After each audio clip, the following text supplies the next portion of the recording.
La tectonique, cette danse qui a gouverné le dansefloor durant la deuxième moitié des années 2000, vous la connaissez tous. Et pourtant, connaissez-vous le secret caché derrière ce mouvement? Aujourd'hui, nous allons vous montrer que la tectonique est en fait un grand complot néo-nazi.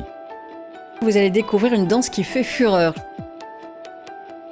Apparue au début des années 2000 à Rungis, dans la boîte de nuit Le Métropoli, la tectonique a rapidement envahi les clubs de la France entière.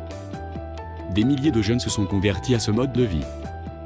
Le pic de popularité de la tectonique a été atteint mi-septembre 2007, exactement 72 ans après que les lois de Nuremberg, visant à écarter les juifs de la société allemande, ont été proclamées par Adolf Hitler. Observons que 7 moins 2 égale 5. Le chiffre 5 qui rappelle étrangement l'année des lois de Nuremberg, 1935. Si vous doutez encore, regardez attentivement ces images d'archives perturbantes, dans lesquelles des milliers d'adolescents performent ces rituels étranges. Ce pas de danse vous rappelle-t-il quelque chose? Regardez le logotype de ce mouvement, cet aigle de profil, les ailes déployées, ne vous paraît-il pas familier?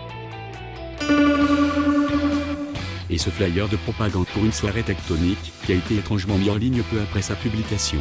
La casquette est celle de la Luftwaffe, l'armée de l'air allemande. Drôle de coïncidence. Le masque à gaz est vraiment perturbant. Quelle arme utilisaient les nazis pour mettre à mort massivement les juifs?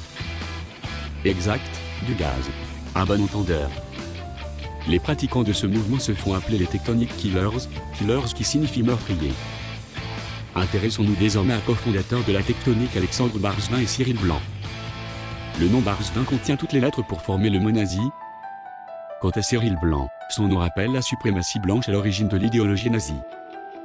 Vous n'êtes toujours pas convaincu?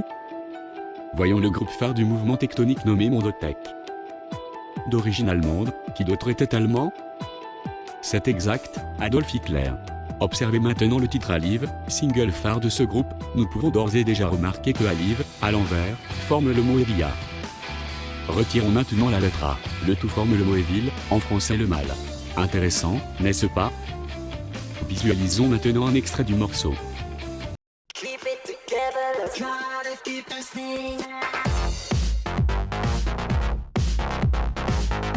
Observons ce jeune homme, un des principaux représentants du mouvement.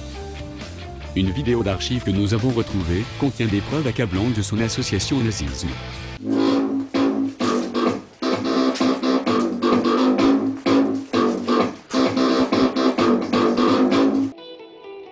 De nouveau le salut nazi, comme par hasard. Remarquez également les couleurs choisies pour l'uniforme, rouge, blanc et noir. À quoi correspondent-elles? À moins d'être un véritable mouton, on reconnaît évidemment les couleurs du drapeau nazi. Coïncidence? Je ne crois pas. Vous savez désormais tout. À l'avenir, réfléchissez à 2 fois avant d'effectuer un de ces pas de danse.